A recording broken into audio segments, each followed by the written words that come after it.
A artrite reumatoide é uma doença autoimune, ou seja, é aquela doença onde o sistema imune, que é o nosso sistema de defesa, começa a reagir contra próprios constituintes do nosso organismo, ou seja, é o reconhecimento do próprio como não próprio.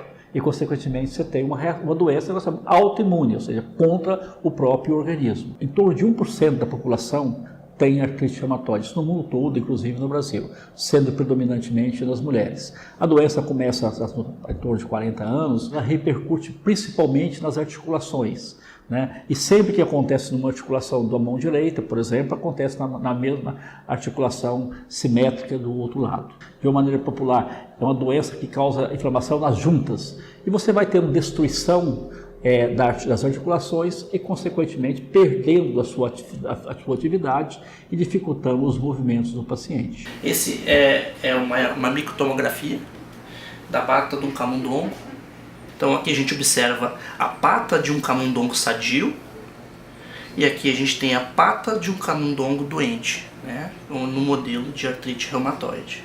A gente pode ver claramente que eu tenho focos de reabsorção óssea, de perda de massa óssea em decorrência então da resposta inflamatória que acontece na pata desse camundongo. Nós podemos dividir o tratamento da artrite reumatoide em dois grandes grupos de drogas.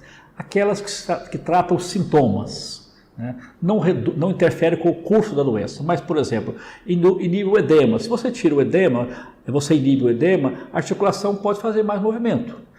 São drogas que tratam os sintomas. Outras drogas bloqueiam a dor que acontece. Então, dá a sensação que está reduzindo a inflamação. Não está. A doença continua ocorrendo, só que você está retirando ou inibindo os sintomas.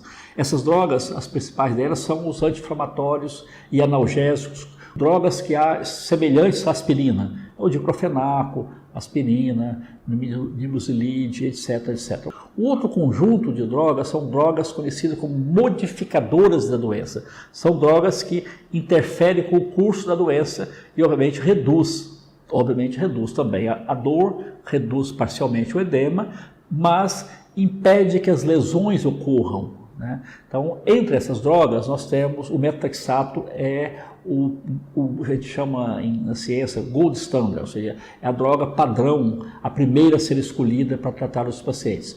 Na segunda etapa, se a doença é muito grave, o reumatologista também lança a mão de um conjunto novo de drogas que são conhecidas como os imunobiológicos. O que fez parte da tese do professor Dr. Rafael foi o metotrexato, que nós sabemos o mecanismo, mas a pergunta básica dele foi: por que não, uns 30% dos pacientes, veja bem, 30% é uma percentagem muito alta de pacientes que não respondem ao tratamento. E, obviamente, se você imagina uma doença que causa lesão na articulação, você vai perdendo a sua função, você vai perdendo a mobilidade do paciente. Além disso, tem uma dor muito intensa. Quanto mais inflamação, mais dor. Você imagina bem você viver, toda vez que você movimenta uma articulação, você está sentindo dor, né? Então, tratar da doença tem um aspecto econômico, porque você restabelece a função social do ser humano.